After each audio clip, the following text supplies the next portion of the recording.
and welcome to Beat 'em Up Wrestling. This is the AEW Dynamite June 17th review. So we start off with the Kenny Omega and Hangman Page versus the Natural Nightmares. Yeah, it was a good match. Getting tired of Kenny and Hangman being a tag team. Yeah, I think that they shined a lot as singles. I think that just with everything going on in the tag team division, they don't need to be a tag team anymore. No. There's enough legitimate. I'm not saying they're not legitimate, but they're not a faction. They're not together. They don't have a name. Yeah. Like even QT and Dustin got to the point where they became the Natural Nightmares. Like they became a legitimate tag team. So it just felt like a placeholder. And I'm not saying what they haven't done. It hasn't been more than extraordinary. Yeah, the match with the Young Bucks was amazing. Like, they've done really good, but but it's just to the point where, like, what else can they do? Yeah, I want to see more Kenny and some DDT matches with Nakazawa, him by himself with Sammy, hopefully when Phoenix come back and do the Mega Championship. I want to see that. I want to see Hangman. I want to see Hangman shine by himself. Mm-hmm. Revisit that Joey Janela match. Just have some good Hangman stuff. I feel like they are not shining individually. And when you look at a 20-minute match and you have 4 people, you only get maybe 5 to 6 minutes actually accumulatively per wrestler. Yeah. I mean, I think the storyline was good with it. Yeah. I think it's run its course now. Definitely. And it's time for them to pass the torch to the next tag team, which I think everybody is pretty much in agreement that it's probably going to be FTR. Yeah. So one thing that we want to talk about too is the role model Britt Baker is out there with her Rolls Royce, and she's sending messages through a wire system to her good friend Tony Schiavone. With her chair of wheels. Yeah. So Kenny ends up pinning QT after a distraction from Allie, because Allie was barred from coming out because Dustin said she was a distraction. Then Allie comes out, starts helping QT get some motivation, but then at the last moment, she ends up kind of distracting him a little bit, and Kenny and Hangman take advantage of it. It was a good match. It was a good back and forth. There was times where you thought the Natural Nightmares were gonna do an upset, but nope. Nope. And if you think back, far back, before when we had, Let's Book Flip and everything and All In, we had a very disgruntled Brandy Rose talking to a very nice and happy Allie. So we're coming full circle on this one, guys. This has been a long time coming. It's going to come, and it's going to be amazing, because if you caught Dark, Brandy still got it, and she's been definitely improving, and I loved her in the ring. She looked great. She looked like she wanted to beat the hell out of Allie. She was mad. She was hot. she was just aggravated. The Florida heat, you know. I think Brandy's strength is in promos. Yeah. Her ring work is not the best, but it improved. But it has improved. Yeah. And I just can't wait for Allie and Brandy to start cutting promos against each other and pushing that storyline, because the women's division needs more storylines. So this will be great. I'm waiting for Allie to turn around and pull out those bunny ears. That's all I know. Speaking of the women's division. Yep. So we get into our next piece, which is Anna Jay had a spotlight. So she's coming out. They announced that she was going to be having a match tonight, but it didn't say who. So having a spotlight, having her come out first, you kind of all thought that she was probably going to have a jobber or somebody, a local talent. I thought it was going to be Christy. I thought she was going to squash Christy. I thought she was too, and I really like Christy. But no, we get Mama Zombie herself. We get Abaddon. And what an amazing surprise. I actually the internet broke for a second. I think I've been one of, I'm not going to take full credit, but I've been one of the most vocal ones. I know that there's been a lot of others that have been vocal, that we've been wanting Abaddon to be signed with AEW. We know that she has this character. The women's division needs character. From her first match against Cheetah, she just catches your eyes. You don't want to turn away. So I'm happy that the fans got behind her, and we're constantly pushing for AEW to take the plunge and sign the zombie. She squashed Anna Jay. This was a really quick match. It was nuts, because they built it up, and they were showing Anna Jay was showing her like training in a Nightmare Factory, and we had this whole they gave her own showcase poster. So you really think she's gonna come out and she's gonna have a good outing? And no, man, Abaddon came and stole the show. Anna Jay still looked good, but I mean everybody, it overshadowed it. People thought of the match for her and Cheetah, and it was just a good outing. And then about maybe 10 minutes later, Abaddon is All Elite, and yeah, what an amazing graphic they did too. So shout out to the graphic design team of AEW for that one. Yeah, I can't wait to see her merch. Can I get a zombie mask now? She, man, like. I'm ready. Honestly, I thought WWE was gonna sign her and make her Sister Abigail for a while. I was like, well, maybe WWE would take that risk and sign her. And it's not that it's like a risk, like, oh, it's not gonna pay off. Like, she's amazing in the ring.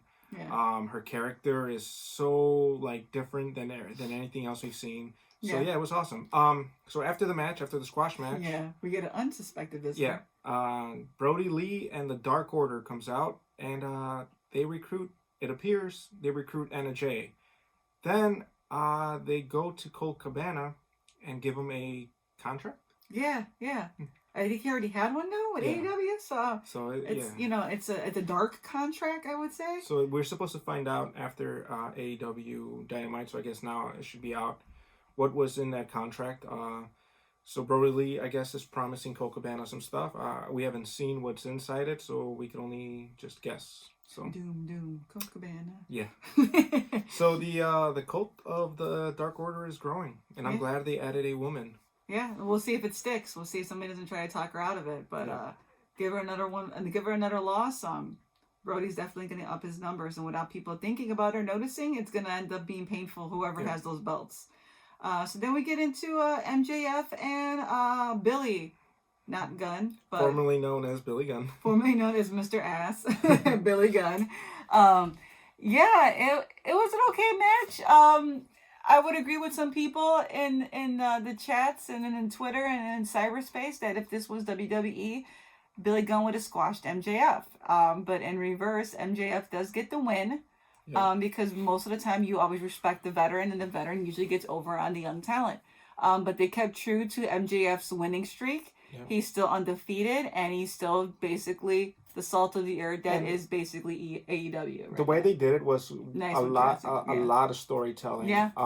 So MJF is not up to Billy Gunn's level. We're pretty much, you could see that throughout the whole match. MJF is finding ways to distract them, to change. Billy's trying to do a cycle on him, and he can't take him to school. Yeah. MJF walks out at one point, and Billy Gunn grabs him back inside. Then MJF, like, every time Billy thinks he finally has one up, MJF finds a way to distract it and change it.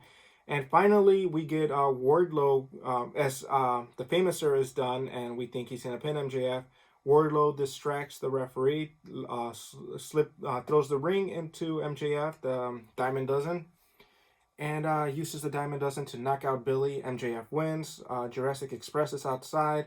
They are very angry with how they won. A whole bunch of people start fighting, which sets up for Luchasaurus versus Wardlow next week, a lumberjack match. Yep. We had a little promo between the Sex Gods and how much they hate Orange. Yep. And basically using a bunch of puns, and Jericho just delivers dad jokes. Yeah. So then we get to Tony Schiavone, who actually delivers a better promo with Britt Baker, who basically is all pissed off. And, basically saying, why are you going to come interview me? And because he wanted to get her reaction about Anna Jay and Abaddon. Mm-hmm. And she was like, excuse me? You're coming to talk to me, but you're not talking about me? Yeah. She tells Reba to take her ass out of here. But it ain't Reba. It's Big Swole herself driving off, talking mad shit. She's hilarious. The side eye she gives this girl. God, it's such a good build-up. God, I need Britt Baker to hurry up and get better. Yeah, because Big Swole pulls that whole... cliche of a movie where the driver reveals to be your enemy. She drives off with Swole. We don't know where. Recklessly, though. She, took off. We're going to find out what she did to her in about an hour, because up next we have the Cody's Open Challenge for She's going to come back traumatized like the guys from NXT. Well, she did a little bit. She's a little traumatized. Not as traumatized as Roderick did, but pretty traumatized. Yeah. So the Open Challenge was actually open this time. Yeah, to anybody, doesn't necessarily have to be within the promotion. So Cody calls out the Elite for not coming out and helping him with Jack Hager, and then he questions if the Nightmare family is even a family anymore. Arn Anderson then turns around and starts lecturing Cody, saying that he needs to be about maturity, kind of like telling him like, you know, you gotta control your emotions there a little bit. No. All of a sudden, we get a promo from Ricky Starks, the former NWA TV Which is a champion. fire-ass promo. Yep. That dude, he killed it. Killed it. And he comes out and accepts the open challenge. And they put out a good bout. That's what I'm talking about. You don't have to squash the other talent. Like, they gave him a push. They let him do a vignettes. He came out. He was just like, it was good. Yep. Like, they had a nice productive video for this guy. And that's all I asked for some of the people in Dark. Like, you guys made me so happy.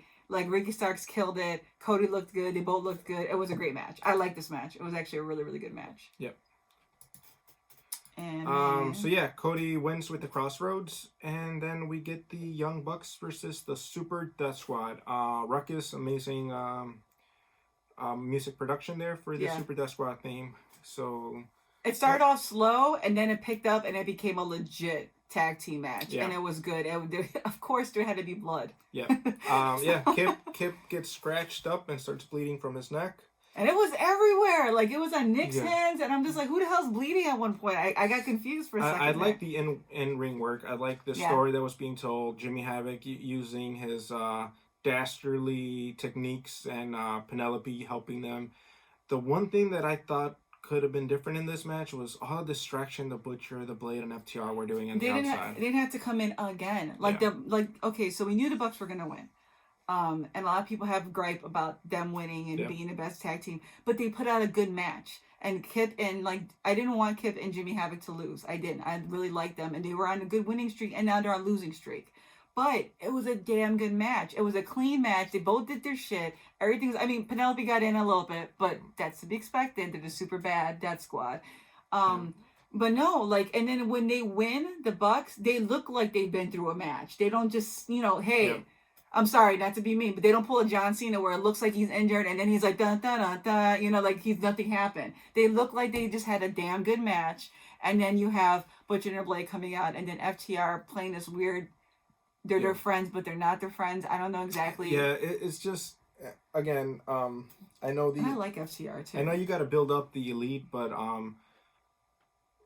it's what everybody talks about. Like, Super Death Squad was on a roll. They were winning. Then last week they faced off against Kenny and Hangman. They lose there, and now they lose again against the Young Bucks.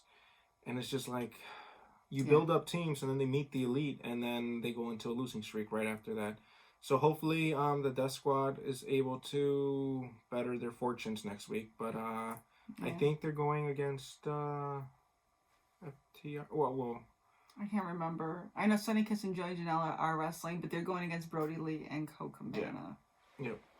So, the Young Bucks win. I'm sorry, I'm still stuck on. I just don't want Sonny Kiss and Joey Janela to lose. I'm hoping Colt has some sort of identity crisis that slows down the match or something. Yeah. I don't know. And it'd be a big loss for Brody Lee, but will it be a loss that pays off? That's the question. But Brody Lee can't lose. They just did themselves again into another one of those corners where it's like, you can't have Brody lose. But what are you doing with the amazing Sonny Kiss and Joey Janela tag team that's starting to get momentum again? Why do you do this to yourselves? The last two teams are standing is FTR and the Young Bucks. They look at each other, so we know they're going to face off soon. Yeah, and then we get a Taz and Brian Cage promo on Moxley. Then we get a Moxley vignette talking back to Cage. And then it's announced the next week we're going to have Sammy versus Matt Hardy, Colt Cabana and Brody Lee against Sonny Kiss and Joey Janela, like we said. FTR will face the Natural Nightmares. Wardlow versus Luchasaurus Lumberjack match. And it's also revealed that in Fyter Fest, Penelope Ford will face off against Cheetah for the Women's Championship. And it's regular Matt Hardy. It's not Damascus. Right? As far as we know, we don't know which version. Because he looked like regular. He looked like regular in the promo. They did they did all the cards for each face of Poor Matt Sammy. He's gonna get his ass kicked by 4 different versions. So then we find out that Britt Baker was thrown in a garbage bin. She's mad that nobody has come to help her. Reba finally finds her. Britt Baker asks her where she's been. Reba's like, "Oh, I went to the washroom." She's like, "Where was Tony?" He's like, "You told Tony." Banana peel in her head, and she looked like a raccoon and mascara everywhere. So it was pretty good. Yeah, she said that you gave Tony a break from your friendship, so that's why he hasn't looked for you. Yeah, so Britt is angry. I forgot he said that, a break from our friendship. Yeah.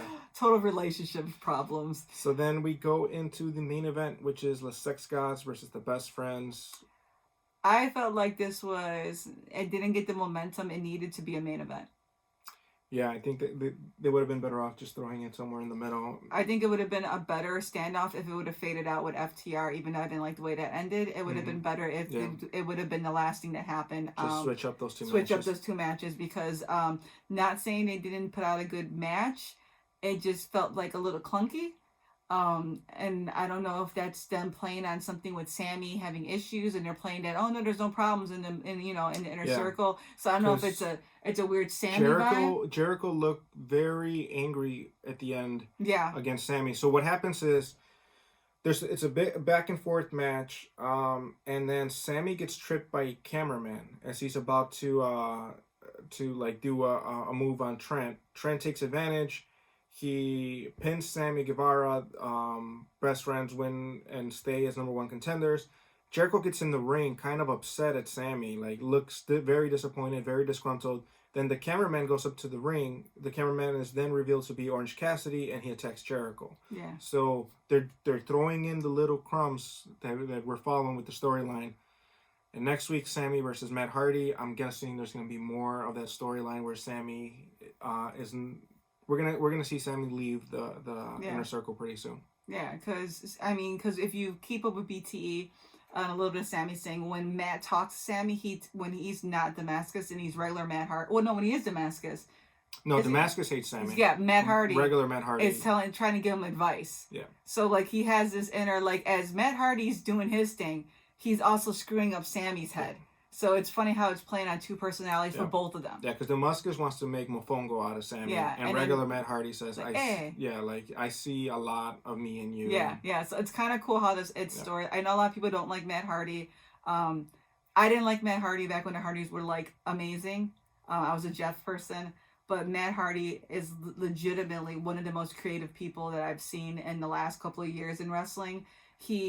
When BTE was looking like they were still trying to find different things to make it fresh, he comes in and does his old like, wait a minute, and he does all these things where he actually educates us on wrestling, different things and stuff like that. Things that I kind of knew, but then there's things I didn't know. I don't know. Just give Matt a chance, and he's not. Give Matt a chance. No, but it's like he's never gonna be as young as he was before. That's done. But as a creative personality, as somebody that's putting over talent, he is putting over talent. He gave Santana Ortiz some of the best spots in the stadium match together. Like, just the dialogue and the interaction and the fighting, it's good. It's good. You can't hate that. You actually really can't hate that. So, yeah, he's older. Who gives a shit? He's still really good at his character development. He's not holding anybody back in the division yet. He's not you can't complain that he's squashing somebody in AEW. He went out and helped Mark Quinn when he got hurt. Like, think about the things he's doing and how he was like, oh, we should be the party hardy. He's like the only person that's playing off his personalities to get to know everybody in AEW. And he's not being pushed into a title picture. So. No. And I don't think he wants that. I think he's really cool and comfortable where he's at. So for anybody out there that's doubting Matt Hardy still, man, don't. Just enjoy it. He's really good. Just kind of buy into a little bit. Try to go back to when you used to buy into shit when you were a kid. He really is that guy, and he really can make you laugh and have a good time with wrestling. Yep. So, that's my 2 cents. Support Matt Hardy. And we'll be doing some New Japan Pro Wrestling hopefully this weekend. I have my Shinsuke Nakamura shirt because it's been like 2 years. He's in WWE. It doesn't matter. He's still the King of Strong Style. Don't get it twisted. All right, so we'll be talking about New Japan Pro Wrestling. We got some big, exciting news that we're going to reveal on Saturday, but keep an eye out for our social medias through Friday because we're going to be dropping some hints. It's really exciting, really awesome, and if you've enjoyed what we've done for the last 6 months, you will definitely be happy about what we have in store. We're went from here, and we're going to go up to here. So be on the same ride with us. Subscribe, whatever. Comment, tweet, like us. Do everything that needs to do to get in contact with us. And just stay tuned.